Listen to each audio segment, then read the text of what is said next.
केंद्र सरकारने नवीन जो भारतीय साक्ष अधिनियम कायदा लागू केलेला आहे, या कायद्याने साक्ष जमा करणे, त्या संदर्भातली योग्य प्रकारची व्यवस्था करणे, त्याचं स्टोरेज करणे, याचे काही नवीन नियम सुरू केलेले आहेत। त्या नियमाच्या अंतर्गत महाराष्ट्र त्याला अनुकूल अशा प्रकारच्या मोबाईल फॉरेन्सिक व्हॅन्स तयार केलेल्या आहेत। या प्रत्येक मोबाईल फॉरेन्सिक व्हॅन मध्ये वेगवेगळ्या प्रकारचं साहित्य त्या ठिकाणी असणार आहे। याच्यामध्ये एक सायंटिफिक अॅनालिस्ट आणि एक केमिकल अॅनालिस्ट ज्यांना फॉरेन्सिक एक्सपर्टचा दर्जा आहे, त्यांचं सर्टिफिकेशन झालेलं आहे, ते उपस्थित असणार आहे। आणि क्राईम सीनवर जाऊन पहिल्यांदा ते क्राईम सीन ताब्यात घेतील आणि तिथला जो काही एव्हिडन्स आहे तो एव्हिडन्स ते जमा करतील।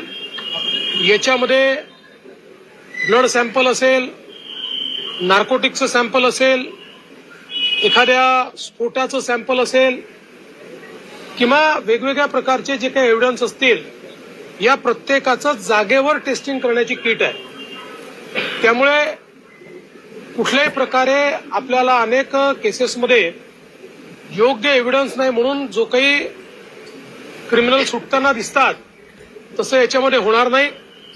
तर त्याच ठिकाणी या किट्सच्या माध्यमातून त्यांना त्याचा 100% प्राथमिक जो काही आहे तो निष्कर्ष काढता येईल आणि अंतिम निष्कर्ष देखील काढता येईल। यासोबत हे जे काही वेगवेगळे इक्विपमेंट आहेत, यातनं जे काही एव्हिडन्सेस जमा होतील, हे एव्हिडन्सेस कशा प्रकारचे स्टोअर करायचे, त्याकरता ब्लॉकचेनची पद्धती तयार केलेली आहे। ब्लॉकचेन पद्धतीमुळे अनेक वेळा आपण पाहतो की कोर्टामध्ये अनेक दिवस केस चालते आणि मग कधीतरी तो आरोपी सुटतो आणि लक्षात येतं की जो काही पुरावा होता पुरावाच बदललेला आहे, पुरावा टॅम्पर झालेला आहे, पुराव्यामध्ये अडचणी आहेत।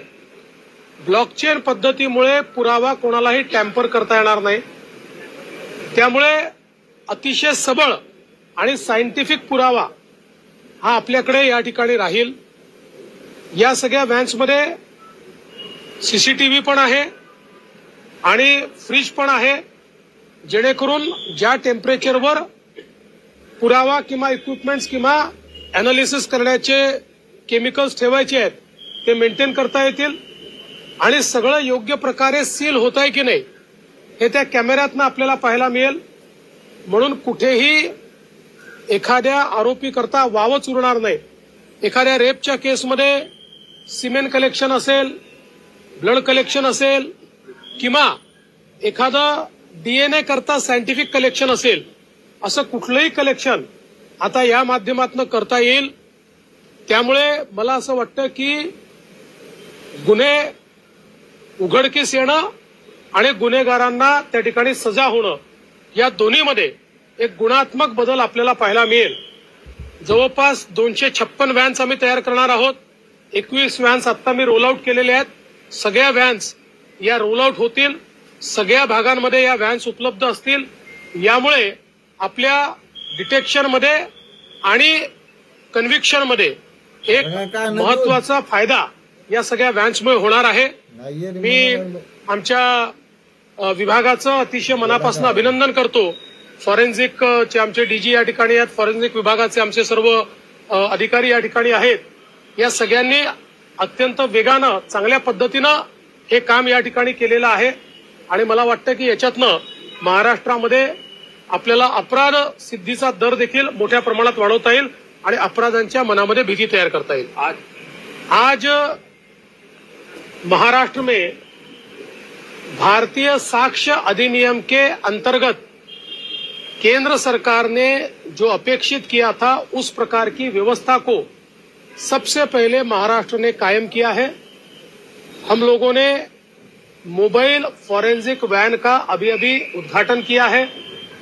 ये मोबाइल फॉरेंसिक वैन किसी भी क्राइम सीन पर जाकर क्राइम सीन को सबसे पहले वहां पर फर्स्ट रिस्पोंडेंट के रूप में अपने कब्जे में लेगी। इसमें फॉरेंसिक एक्सपर्ट्स होंगे, केमिकल एनालिस्ट और टेक्निकल एनालिस्ट होंगे। वहां पर जाकर किस प्रकार से एविडेंस को कलेक्ट करना है, इसका प्रशिक्षण उनको है। उनके पास सब किट्स है, जिसमें चाहे उनको ब्लड कलेक्शन करना हो, ब्लड सैंपल वहां पर जो दाग होते हैं उसको कलेक्ट करना हो, या फिर सीमेन कलेक्ट करना हो, या फिर कोई नारकोटिक्स का उनको कलेक्शन करना हो, या फिर अगर वहां पर बम विस्फोट हुआ है तो कौन से प्रकार के केमिकल का उपयोग किया गया है, इसका एनालिसिस करना हो, देन एंड देयर वही उसी समय वो उसको कर पाएंगे। इस प्रकार की पूरी व्यवस्था उनके पास है। अलग अलग प्रकार के जो साक्ष्य वो जमा करेंगे, उनको किस प्रकार से स्टोर करना, इसकी पद्धति उनको सिखाई गई है। ये सारा ब्लॉकचेन में जाएगा। ये ब्लॉकचेन में जाने के कारण टेम्पर प्रूफ कोई भी हमारे साक्ष्य को टेम्पर नहीं कर पाएगा। कई बार कोर्ट में इसीलिए आरोपी छूट जाते हैं कि एविडेंस टेम्पर दिखाई पड़ता है, और टेम्पर प्रूफ एविडेंस होगा। और उसके साथ साथ इसको किस प्रकार से कलेक्ट करना, ये सारी व्यवस्थाएं तो की हुई है। और इस वैन में फ्रिज भी है, ताकि जो एविडेंस या फिर जो केमिकल्स एक टेम्परेचर पर रखने पड़ते हैं, उसको रखने की पूरी व्यवस्था है।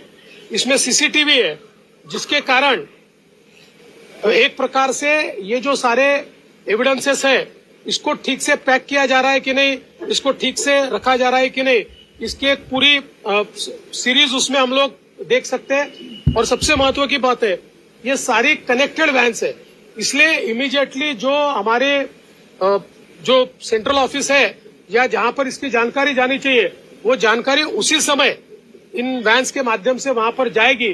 तो किसी भी प्रकार से किसी को भी, चाहे वो अपराधी हो चाहे वो पुलिस हो, किसी को भी इसमें कोई भी गड़बड़ी करने का स्कोप नहीं बचा है। मुझे बहुत खुशी है कि महाराष्ट्र पहला राज्य बना है जिसने फॉरेंसिक वैन्स यहाँ पर तैयार किए। आज हमने 21 फॉरेंसिक वैन्स को यहाँ पर हरी झंडी दिखाई है।